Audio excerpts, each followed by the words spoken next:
Amém, Jesus. Aleluia. Glória a Deus. A santa paz do Senhor, meu querido irmão, minha querida irmã.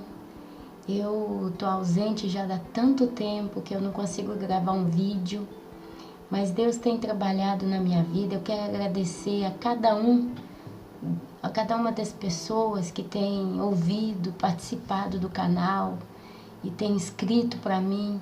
Vocês são de grande alegria na minha vida, são realmente sementinhas que Deus colocou no meu caminho, e eu vejo o quanto que vocês são maravilhosos. Para quem não me conhece e está ouvindo pela primeira vez, eu me chamo Ana Paula. Eu sou cristã já há mais de 17 anos e eu tenho tanta experiência com Deus, mas nos últimos 3 anos, quase 3 anos e meio, a essa altura do campeonato, nós já estamos no mês de agosto, eu posso dizer mais de 3 anos e meio, Deus ele começou a me levantar para reavivar o meu coração. Ele começou a me preparar para encher a minha candeia, de óleo do Espírito Santo. Há 3 anos e meio atrás eu comecei a ler a Bíblia, e eu consegui ler a Bíblia toda, já estou lendo pela 2ª vez, e Deus começou a me revelar sobre o fim, os tempos do fim. E por isso, daí nasceu o meu canal. Vocês podem ver que a maioria dos vídeos estão todos relacionados com os últimos dias, por isso o nome do canal é esse, Os Últimos Dias Antes do Fim. E eu estou muito alegre por poder estar registrando mais esse vídeo. Eu ainda estou muito atarefada nas coisas às quais eu me envolvi, as minhas responsabilidades. Mas mesmo assim, hoje eu tive uma oportunidade de estar aqui fazendo esse trabalho e eu não vou deixar essa oportunidade escapar. Eu quero contar um testemunho, meus irmãos, é íntimo, é pessoal, mas esse testemunho, se você prestar bastante atenção, talvez você vai ver que tem muita coisa a ver na sua vida, porque através do que me aconteceu, e de certo modo ainda está me acontecendo, Deus me mostrou certas coisas que até então eu não tinha compreendido. A Bíblia diz que nós vamos crescendo de glória em glória, de fé em fé. Deus ele vai nos preparando aos poucos. O Espírito Santo ele vai nos revelando as coisas secretas de Deus aos poucos e nos dando entendimento. E nesses últimos dias, as pessoas às quais a Deus pertencem, elas têm sido levantadas com tanto discernimento, entendimento, sabedoria. E eu gostaria de deixar para você, meu ouvinte, meu irmão, minha irmã, que está aqui me escutando. Se Deus tem te dado coisas secretas, se tem te revelado maravilhas, se tem te revelado entendimento, sabedoria na sua vida, não guarda isso só para você não, mas coloca isso, publica isso, faça testemunho das coisas que Deus tem feito na sua vida. Eu não vou retardar muito esse testemunho, porque o que eu tenho para falar eu acredito que é grande. E é muito importante. Deus ele me ensinou, a partir da semana retrasada, ele começou a me ensinar uma coisa muito importante. Que a Bíblia diz que Deus ouve a oração do justo. E você se pergunta, como que eu sei que eu então sou justa? A primeira coisa, você está em harmonia com Deus. Você tem certeza da sua salvação, você odeia o pecado e você está fazendo de tudo para viver em paz com todo mundo, porque por mais que a gente possa odiar o pecado, infelizmente a gente vive no meio dos ímpios. São os nossos parentes, os amigos de trabalho, os amigos da escola. Enfim, a gente nunca está sozinho nessa terra, não tem como sair fora dos ímpios, vamos dizer assim, do modo geral. E isso aconteceu comigo. Eu já relatei aqui em vídeos passados que o meu marido ele abriu esse ano, no verão, um bar que é pizzaria e restaurante. E nós tivemos muitos problemas com a família dele. Começou com meu sogro, depois passou para a sogra e para a cunhada, que falavam muita besteira, e terminou já com o irmão, que ele colocou para trabalhar dentro da pizzaria, fazendo se é o pizzaiolo que o cozinheiro, porque ele tem experiência, ele sabe fazer as coisas. Porém, meu irmão, minha irmã, antes que ele colocasse o irmão dele ativamente a trabalhar, eu virei para o meu marido e eu falei para ele, não põe o seu irmão não põe ele para trabalhar não, porque a gente sabe que vai dar muito problema. Mas o meu marido, infelizmente, ele não me deu ouvidos. no desespero, na agonia de não ter outra pessoa, outra ideia melhor, ele pôs o irmão. O irmão dele começou a trabalhar no dia 1º de julho. E eu confesso aqui, meus irmãos, que desde o dia que esse rapaz começou a trabalhar ali, a gente não teve mais paz. A gente não teve mais sossego. Todo dia ele arrumava problema, todo dia ele arrumava um defeito em alguma coisa, todo dia ele exigia coisas. Eu penso assim, se eu sou cozinheira e eu tenho uma cozinha, a minha responsabilidade, sou eu que tenho que fazer compra para essa cozinha, porque eu que vou usar os ingredientes. Então eu vou ter que escolher tudo isso. Ou no máximo eu vou fazer uma bela lista detalhada e eu vou dar alguém competente para que compre para mim, se eu não tenho tempo. Uma segunda coisa da competência é manter a cozinha sempre em ordem, não que ele vai lavar um prato, ou que vai limpar não sei o quê. Porém, onde ele coloca os ingredientes, conserva os alimentos, tem que ser tudo organizado. E infelizmente não era isso que acontecia. Ele não tinha horário para chegar. Várias vezes o cliente ia embora porque vinha procurar pizza, né? Na prateleira não tinha, vinha procurar outras coisas de comer, não tinha. E a gente foi passando, e ele todo dia arrumando briga com o irmão. Os dois têm a mesma idade, 39 anos. E todo dia arrumando briga, todo dia atiçando guerra. E isso foi me trazendo muita angústia no meu coração, muita agonia, quase que desespero, porque eu sei que além dele fazer aquilo, ele é uma pessoa invejosa, prepotente, arrogante e é mau como ser humano, não é uma pessoa boa. E assim, o irmão dele, no caso meu marido, é um pouquinho mais velho do que ele, coisa de meses. E o que acontece? Ele é mais novo, ele é o caçula, né, dos dois irmãos. Ele não suporta a ideia do meu marido estar bem, estar melhor do que ele, estar conseguindo as coisas. A gente vê isso escrito no rosto dele. Tanto porque no passado ele já deixou claro várias coisas que ele falou que levou a esse entendimento. A inveja e a raiva da gente conseguir ter alguma coisa na vida. Mas continuando, isso foi me angustiando. E aí, um belo dia, porque ele começou a piorar. Com o passar do tempo, ele foi só piorando. Eu olhei, eu via meu marido nervoso todo dia, inquieto todo dia. E todo dia inventando pro meu marido gastar dinheiro, compra uma mesa, compra não sei o quê. Enfim, meus irmãos, o inferno. Deus me perdoe a expressão, mas realmente a gente não tinha sossego ali.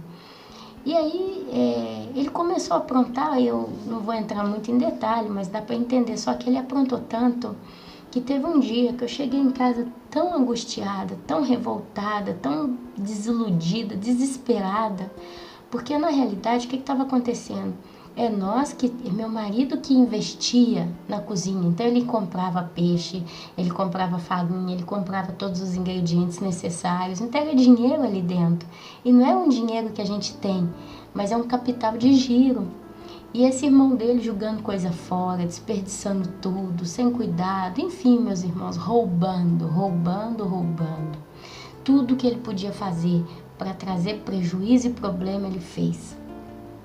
Aí um dia eu cheguei em casa à noite, e aí onde eu quero entrar com o que Deus me ensinou, porque Deus me ensinou algo muito grande nessa situação. E eu recordo que a Bíblia fala que todas as coisas contribuem para aqueles que amam a Deus. É para crescimento, meu irmão e minha irmã. Então eu cheguei em casa muito desesperada, e eu lembro que eu fiquei de meia-noite até 1h da manhã chorando e clamando a Deus, pedindo a Deus para segurar a coisa ruim que atua na vida dele, porque se ele é mau, ou é invejoso, ou é prepotente, ou é arrogante, automaticamente ele dava espaço para demônios agirem na vida dele. A gente vê, tinha dia que eu olhava assim, ele tinha tanto ódio de mim, ele olhava para mim com tanto ódio, com tanta raiva, sem eu falar nada, sem eu fazer nada. Eu via aquela raiva, aquele ódio nos olhos dele. Então assim, eu que já tenho tantos anos, né, de experiência com as coisas de Deus, eu entendo que ali tinha demônios agindo na vida dele. Eu não vou dizer que ele estava possuído do tudo, porque talvez se fosse isso seria ainda muito pior. Mas eu posso dizer que ele estava influenciado por ações demoníacas ali. E ele tinha um ódio, ele olhava para mim, ele não conversava comigo, ele nem me cumprimentava. Então quando tinha esses dias eu até saía fora, ficava o mais distante possível. Então eu lembro que eu cheguei em casa e chorei com Deus e eu pedi. Falei, oh meu Deus, eu sei que o homem ele pode ministrar maldição na vida de outro homem. Eu sei que os demônios eles podem atuar na vida de seres humanos por causa da legalidade. Mas o Senhor é o Rei dos Reis, o Senhor dos Senhores. O Senhor pode todas as coisas. Então amarra, meu Deus, todos esses demônios, esses espíritos imundos que estão atuando na vida dele, para que ele esteja em paz, para que a gente possa continuar, Pai, até terminar essa responsabilidade, né, da cozinha, porque até então só ele que tinha. Conclusão, meus irmãos. E eu falei na oração, eu falei, Deus, a partir de amanhã, porque eu já tinha terminado o dia, falei, a partir de amanhã, que ele esteja bonzinho, que ele esteja mansinho, que dê tudo certo. Meus irmãos, acabou. Eu fui dormir, no dia seguinte, ele aparece lá. E durante 4 dias, isso foi semana retrasada, foi acho que do dia 10 de agosto, 11, 12, 13, foi no dia 10, 11, 12, 13 de agosto. Esses 4 dias, ele parecia uma ovelha, uma ovelhinha. Eu não vi ele brigando com ninguém, eu não vi ele reclamando nada com ninguém. Ele cozinhou tudo direitinho, ele fez tudo direitinho. Eu comecei a me emocionar, né? Eu falei, olha, Deus ouviu a minha oração, Deus ouviu a minha oração. Quando foi no dia 14 de agosto desse ano, ele começou a pisar na bola, começou a girar, meu marido começou a caçar confusão. Nessa brincadeira, na hora do meio-dia, eu acabei tendo uma discussão com ele, porque ele, só um exemplo, se eu estava ocupada fazendo já alguma coisa importante, porque quando você assume um trabalho desse, todo mundo que está ali dentro trabalhando está fazendo tudo muito com urgência. É um cliente que pede uma bebida, é o outro que está esperando não sei o quê. Então, assim, a gente tem que ficar rodando de mesa em mesa. E nessa brincadeira toda, eu estava ocupada, ele vira e fala, Ana, me pega o pão. E eu não tive como pegar o pão, eu só falei, espera só um minuto que eu estou ocupada e vem. Ele estava com uma bandeja na mão, ele jogou a bandeja longe, meus irmãos, todo com raiva. E eu continuei na minha estrada, continuei a fazer o que eu estava fazendo e deixei para lá aquilo ali, mas eu percebi a raiva que ele ficou porque eu não fiz o capricho dele, nesse caso era até um capricho. Aí veio aquela tristeza no meu coração, oh meu Deus, mas será que a oração parou o efeito? E eu sei que nessa brincadeira a gente teve uma discussão naquele dia, mas graças a Deus não foi uma discussão daquela que vira inimizade, ódio, que você acaba partindo para cima com tudo, não. Foi simplesmente uma discussão e eu depois fui embora. E aí quando eu voltei mais à tardinha, mais ou menos 6 horas, ele conversou numa boa comigo e tal. E ali eu consegui ver que estava tudo tranquilo pro meu lado, vamos dizer assim, né? Não estava inimigo de morte. Ele conversou comigo e tudo, e deu tudo certo. Apesar que eu não dei muita conversa para ele, porque eu tinha visto realmente muita coisa errada. Isso foi no dia 14. No dia 15, aqui na Itália, eu moro na Itália, no dia 15 tem um feriado que se chama Ferragosto. É o feriado de agosto, que toda a Itália para completamente. E as pessoas vão comer fora, ou então se juntam, né? Desculpa, eu tô registrando esse vídeo, eu tô muito cansada, eu tô dormindo muito pouco. Então eu gostaria de pedir perdão aos irmãos se por acaso vocês verem que eu fico meio, como se diz, não distrata, mas meio com sono no vídeo. Mas eu tô registrando assim mesmo, meus irmãos, porque é pra glória de Deus. Então assim, meus irmãos, a gente teve aquela discussão, ele largou pra lá. E quando foi no dia 14... ele não fez nem a massa da pizza, porque a massa da pizza ela tem que ser feita horas antes, ela tem que crescer, eles têm que fazer bolinhas, né? Aquela bolinha cresce que na hora que o cliente pede a pizza, na hora que o cliente quer comprar, você pega aquela bolinha, você abre a massa, põe na forma e já assa, põe como se é mussarela, o presunto, né? Tudo que precisa na pizza e cozinha. Ele não tinha feito nada no sábado, ele só enrolou e não fez nada. Ok, eu vim embora muito triste, meu marido veio embora muito triste com a situação, a gente perdeu o cliente, a gente perdeu o dinheiro. Porém a gente ficou calado, porque no dia seguinte a gente teria que fazer restaurante para quase 70 pessoas. E era ele que tinha que cozinhar. Então, para a gente já não chegar ali no domingo, foi no domingo, a gente não chegar ali naquele domingo já numa situação complicada, por exemplo, que ele cismava de não cozinhar para ninguém, ou que ele brigasse com meu marido e abandonasse ele no último momento, ou qualquer coisa do gênero, a gente ficou calado, a gente deixou para lá, a gente relevou pensando que no dia seguinte ia dar tudo certo. Quando foi no dia seguinte, isso eu já tinha perco a esperança da oração, hein? Quando foi no dia seguinte, meus irmãos, começava 1h da tarde a almoçar, o pessoal a chegar no restaurante para almoçar. Eu só sei que ele colocou um pouco de pessoa para trabalhar, ele estava com umas 3 pessoas, eram 4 pessoas cozinhando, trabalhando ali na cozinha. De dia, meus irmãos, porque na Itália não é igual ao Brasil, que a gente põe arroz com feijão e carne num prato e depois come a sobremesa e acabou. Na Itália você come o chamado antipasto, primo piatto, secondo piatto. O antipasto seria um prato com frios. Aí se coloca presunto, se coloca mussarela, se coloca oliva, né, azeitona. Então é o pratinho de frios, que eles comem com um pedacinho de pão. Depois que você come esse chamado antipasto, vem o primo, né? O primo e il secondo, que seria o primo é a base de macarrão. Então seria ou um espaguete, ou um tipo espaguete com peixe, ou lasanha, ou um arroz, né? Como é que chama aquele risoto? Então seria uma coisa à base de carboidrato mesmo, um prato forte. E il secondo, ou o segundo prato, é ou carne, ou peixe, ou batatinha frita, ou salada, é a coisa mais leve. Então funciona nessa ordem. Basicamente, entre aqui na Itália se diz portada, não portada com D, mas portata. Então eles falam tra uma portata e un'altra, né? Então entre uma portada e outra, você passa máximo 10, 15 minutos, que é o tempo que a pessoa ainda está comendo, e você já deve estar preparando o segundo prato e depois o terceiro. Porque aí entre a pausa de um prato para outro, o máximo que pode passar são 20 minutos. Porque do tempo que a pessoa começa a comer e vai terminando com calma, logo nesse meio tempo ela já entrega o prato, o primeiro, né, antipasto, e você já vem com o segundo prato. Então é uma sequência que é praticamente constante, contínua. Eu só sei que nessa brincadeira, meus irmãos, ele ficou mais de 1h entre uma pausa e outra. As pessoas, elas entraram ali para almoçar 1h da tarde, elas saíram 5h da tarde e teve problema. Porém, meu marido ficou caladinho, eu estava morrendo de vergonha, porque tinha gente já com cara fechada olhando para mim.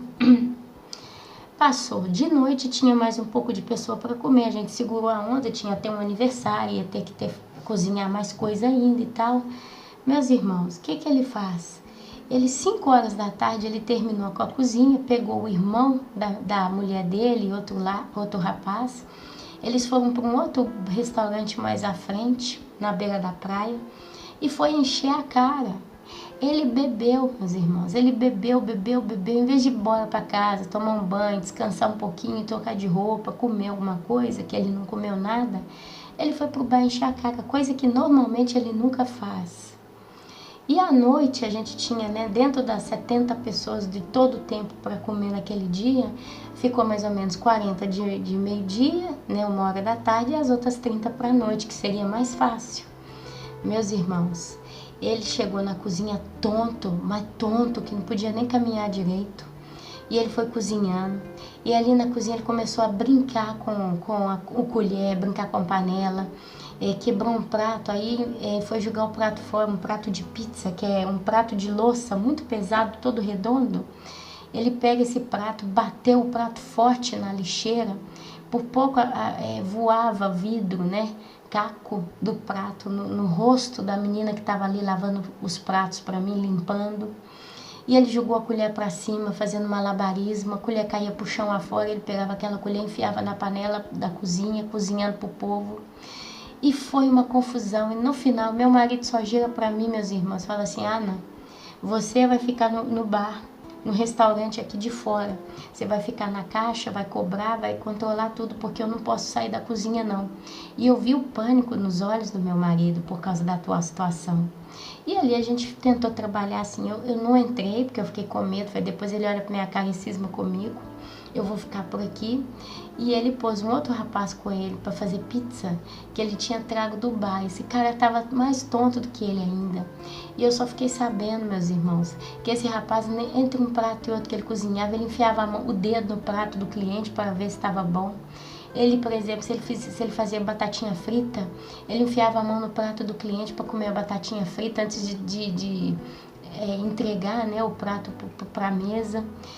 Meus irmãos, resumindo, eles fizeram uma bagunça na cozinha. Eles fizeram tudo que eles podiam e não podiam, passou de respeito.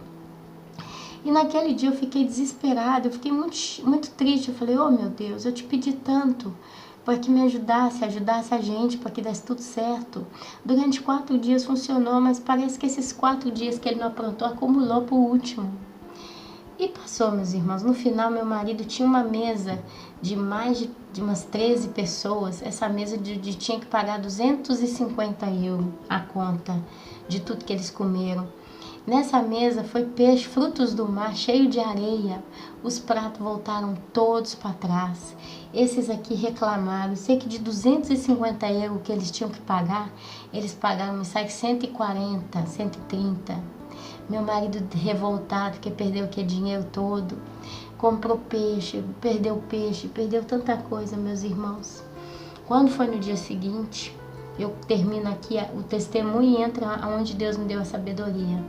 Quando foi no dia seguinte, a gente chegou lá de manhã e eu tava chorando muito, porque eu vi toda a situação.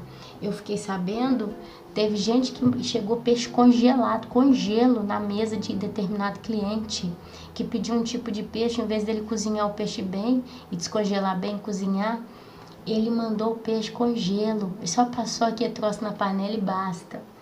Então eu virei pro meu marido e falei, basta.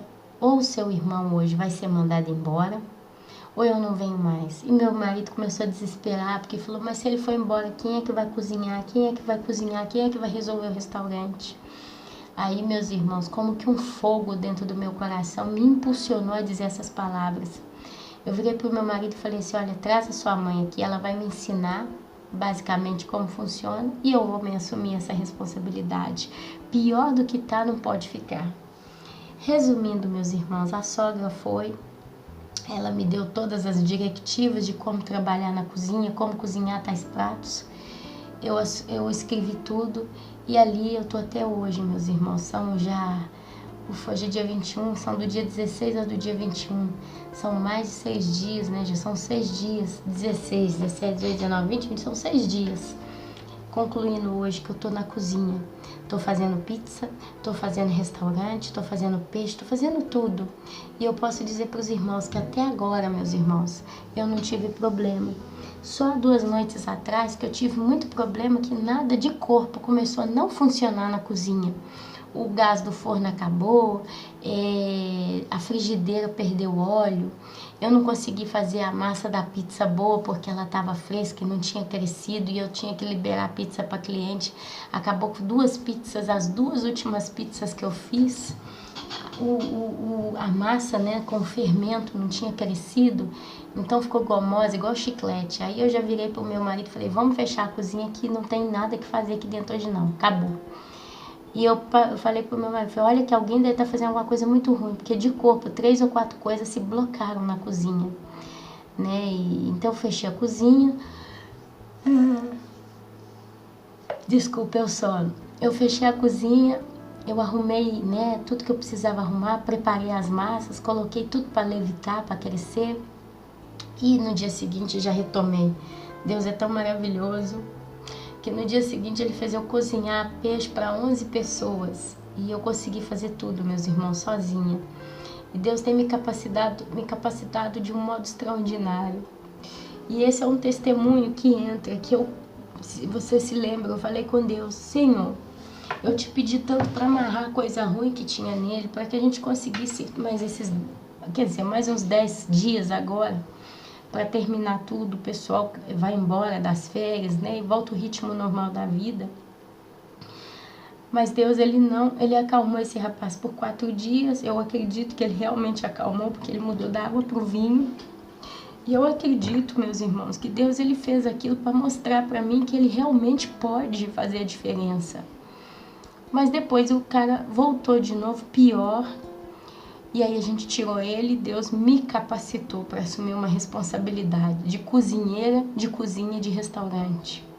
E eu não estou deixando a desejar nada daquilo que ele fazia. Todo mundo está gostando e está elogiando, como se eu fosse já uma cozinheira de mais de 10 anos de experiência. É claro que algumas coisas eu ainda estou me adaptando, mas Deus é tão maravilhoso que Ele está abençoando tudo que eu estou pondo das mãos. Quer dizer, Deus não acalmou o leão, mas Ele tirou o leão da frente. Hoje o irmão dele, esse rapaz, ele está inscrevendo no Facebook ofensas. Ele escreveu que como pode essas pessoas que não rezam para Nossa Senhora, né, colocando defeito em mim, colocando defeito no meu marido. Mas glória a Deus, meus irmãos, a gente está conseguindo trabalhar. Eu estou destruída, eu estou falando esse vídeo aqui, meu olho está fechando sozinho. Se eu conseguir terminar em tempo, eu vou descansar antes de voltar para lá, que hoje eu ainda tenho uma cozinha que me espera na noite para trabalhar com meus filhos, que eu estou levando para cima e para baixo comigo, para não ter problema com a sogra, que é outro caso também que está sendo muito difícil. Agora acalmou um pouco. Mas enfim, por que eu contei esse testemunho? Porque num dia eu parei de noite aqui em casa chorando e falei, oh meu Deus, mas por que o Senhor não continua a manter ele calmo? Por que ele mudou da água para o vinho? E ali, meus irmãos, Deus me trouxe à mente essa passagem no livro de Apocalipse, capítulo 22, versículo 11, que eu leio para vocês. Continue o injusto a praticar injustiça, e continue o imundo na imundícia. Continue o justo a praticar a justiça, e continue o santo a santificar-se. E ao mesmo tempo, Deus mostrou para mim que é como se Deus ele não pode interferir no destino das pessoas, meus irmãos. Deus ele pode nos chamar, mas ele chama os seus escolhidos. Mas aqueles que provavelmente vão perder a salvação, no caso desse rapaz, eu não estou nem falando, profetizando, quem sou eu para julgá-lo? Porém, uma coisa eu posso garantir para vocês de olhos fechados, que se nesse exato momento que eu estou falando esse vídeo aqui, ele morresse, ele iria completamente para o inferno. Porque não tem Jesus, não tem humildade, não reconhece os erros, roubou do irmão. Para 15 dias ele devia ter pego mais ou menos uns 300 euros, né? Porque ele praticamente não cumpriu com suas obrigações, ele pegou 800. E meu marido pagou ele da onde não tinha. Então assim, ainda tá falando mal da gente, tá arrumando tudo para fazer guerra. Então assim, se ele morresse hoje, ele ia pro inferno. Mas Deus me trouxe essa passagem de Apocalipse, né? Continue o injusto a praticar a injustiça e continue o imundo na imundícia. Quer dizer, ele saiu, ele hoje está em casa, todos os dias ele não está trabalhando, mas ele está escrevendo no Facebook tantos insultos contra nós, quer dizer, praticando a injustiça. A mulher dele viu tudo que ele fez, meus irmãos, e pelo que eu estou entendendo, parece que ela está tirando o peixe pro lado dele, puxando o saco dele, comprando as dores dele. Então é como se Deus tivesse, depois dessa passagem, tivesse me mostrado que tem pessoas que Deus, ele até certo ponto, ele vai mudar a situação. Porém, até certo ponto, mas daquele ponto em diante, Deus vai mudar a situação, não com aquela pessoa no nosso meio, mas Deus literalmente tira essa pessoa do nosso caminho e nos abençoa para assumir a responsabilidade maior. Foi o que aconteceu comigo. E eu posso dizer para vocês, meus irmãos, que eu entendi que talvez ele tenha um destino diverso do meu. E talvez ele seja necessário, né? Que seja necessário que ele continue na sua injustiça, que ele continue na sua imundícia. Por isso, meus irmãos, eu tinha que dar esse testemunho, porque eu sei que o mundo está acabando. A gente tem visto essas guerras terríveis ali, agora na faixa de Gaza, em Israel. A gente tem visto guerra na Rússia. E tanto exemplo de gente sofrendo, de gente passando coisas terríveis. Tudo tem um motivo, meus irmãos. O mundo está acabando. A gente está ouvindo em guerras e rumores de guerras. E é tempo de despertar, minha igreja. É tempo de acordar para quem ainda está dormindo. Para que a gente possa realmente juntar-se uma só força no Senhor para ir para o céu. E é isso que eu queria colocar para vocês no vídeo de hoje. Eu tô quase dormindo aqui em pé e eu não sei mais nada que eu possa colocar. Mas se eu souber, se Deus me revelar mais algo, eu vou vir buscar no Senhor e colocar para vocês. Deus, Ele é pelos seus. Deus, Ele é pelos seus. A gente está ouvindo falar de guerra, a gente está ouvindo falar sobre rumores de guerra. Ah, meus irmãos, a gente vê que realmente estamos com os dias contados. 2015 provavelmente será um ano muito maravilhoso para a Igreja de Cristo. Talvez vai ser o ano que Deus conclua a obra que Ele começou. Ou talvez vai ser realmente essa conclusão de um modo ainda muito mais amplo, buscando a gente no arrebatamento. Eu gostaria de deixar os irmãos com a santa paz do Senhor. Eu vou encerrando por aqui, porque realmente eu não tenho mais estrutura para continuar gravando esse vídeo. Mas eu quero deixar a todos vocês a santa paz do Senhor. E que cada um que está aqui ouvindo esse vídeo comigo saiba que se Deus é por você, meu irmão ou minha irmã, Ele não vai permitir que o inimigo gire em nosso redor, mas Ele vai conservar e preservar as nossas vidas na sua graça e santidade. Eu espero poder em breve estar colocando outros vídeos, mas hoje eu não tenho mais a condição de fazer. E aquilo que eu queria ter deixado para vocês, eu deixei. Deus é fiel. Deus nos capacita até mesmo onde a gente não tem capacitação. Amém? Amém e amém. Aleluia. Deus é conosco. Deus é conosco.